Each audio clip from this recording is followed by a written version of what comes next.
Hello po! Magandang hapon po sa inyo lahat. My Entrata posted this sa Twitter. Ang sabi niya, ngayon na I'm back sa Pilipinas, excited na ako to make bigger moves sa career o sa personal life. Laban na ako sa tapings, meet up with family and friends na talaga namang na-miss ko. I am sure kahit ang mga Gen-free girls na tulad ko, excited rin sa mga ganap nila in life. Okay nga, pakinggan nga natin ang video ni Maymay kung ano nga bang sinabi ng dalaga natin. Ano naman? Ayan. Wait. There you go, Maymay. Hi, Jen! I am so happy to be back dito sa Pilipinas at sobrang excited na ako dahil sobrang na-miss ko talaga lumabas. But before that, aayusin at i-prepare ko muna ang aking bag. Siyempre, kailangan natin magdala ng essentials every time na lumalabas tayo ng bahay. Pero, here's a sneak peek sa aking bag, my friends. O diba? Ang daming laman. Pero mamaya, magbabag grade tayo! Uy! Kita nyo naman! Ayan, kailangan ko talaga magdala ng modest. Nagdala kaya ako ng modest dun sa Canada. Hoard ako ng modest pads, no? Kaya, now that I'm back dito sa Pilipinas, nag-stock up ako para hindi ako maubusan. Ganon yon. So, samahan niyo muna ako sa lakad ko today. Thank you, Ma. Ngayon na balik Pilipinas na ako, I am ready to make bigger moves. May it be in my career o personal life ko. Laban tayo sa shooting, spend more time with family and friends, and let us continue doing what we love and ituloy na natin yung mga passion projects na gusto-gusto mong gawin. Walang makakapigil sa akin. Ama kabugera nga, di ba? Siyempre, I can do all this with Modest. Hello! Ayan, nakauwi na ako. Pero ito na nga. Bale, ito yung usually talaga na bag na dinadala ko. Very convenient kahit medyo maraming laman. Kaya, simulan na natin ang bag raid. So, una, itong iPad. So, lagi ko itong dala tong iPad na ito for reading materials, kagaya lamang ng script, para lagi akong prepared sa work ko. Kaya naman manonood ako ng movie para hindi ako mabagot. Well, kakahintay bago ako sa salang. Ito ang isa sa mga pinaka-importante. Wallet. Maiwan na ang lahat. Huwag lang talaga yung wallet. Kasi syempre, aside sa pera, nandito lahat ng IVs ko at yung mga iba kong cards. Next! Tada! Ayan, lalo na po sa panahon natin ngayon, kailangan na kailangan natin to. Yan. Andito yung alcohol, tissue, at saka yung extra mask ko. Very important yan, dahil. At andito din ang susi ko. Importante ito. Ano pa bang laman dito? I-share ko sa inyo ang Essential Vanity Kit.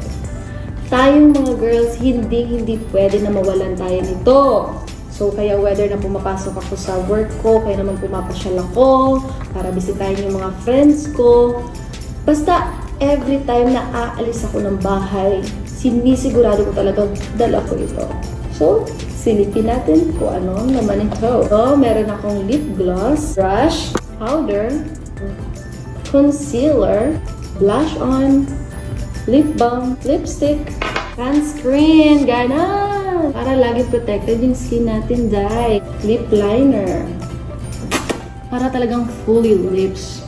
Ito talaga yung nagpapa-fresh sa akin kahit saan ako magpunta. At syempre, tayo mga Gen-free girls, dapat always tayong ready para sa mga di nating inaasahang pangyayari.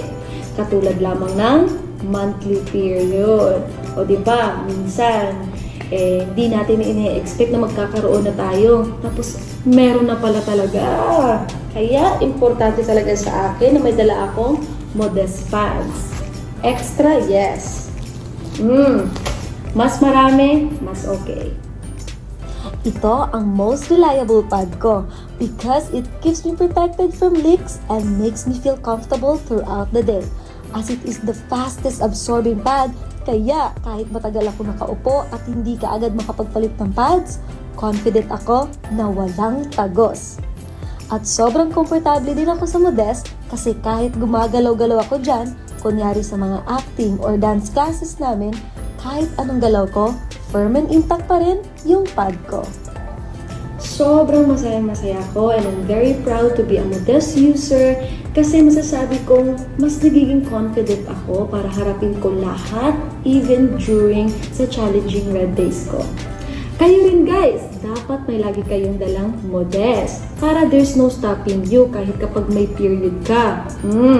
And I'm sure marami kayong vacation plans dyan. May it be staycation o kaya naman out of town. Isama niyo na ako, baka naman. Speaking of which, share niyo naman sa akin lahat ng plans niyo dito sa comment section for a chance to be one of the 3 winners of Modest Packs. Yes, now is the time to be a Gen-free girl like me para we can all make bigger moves towards our passions and dreams with Modest. Hi Gen-free girls! I am so happy to be back. Ayun! Hi, Gen-free girl! Nako naman, si Maymay, vlogger girl. Ang ganda nun! Nako! Kailan nangyari yun at saan yun nangyari mga guys? Kung alam nyo, kasi hindi ko po alam. Nako, sa Facebook ba yun? Sa Instagram ba yun? Sa Kumu ba yun? O baka sa YouTube niya yun? Pero anyways, that is my mind. Nagbabag raid. Pinapakita kung anong laman ng bag niya. At ano ang mga must-have sa bag ni Maymay and Trata na always makes her beautiful and makes her Gen-free woman. Ayan po, Alexander Lexter Jules. I am happy at nakita ko ito ngayon and that is why I'm sharing this with you guys. If you want to win Modest Packs, of course, all you have to do daw ay mag-comment sa comment section ni Maymay. Saan? Sa Instagram kaya? Or sa YouTube kaya? Yan ang ating alamin sa next vlog natin mga kaibigan. Alexander Lexter Jules, magandang gabi po sa inyong lahat.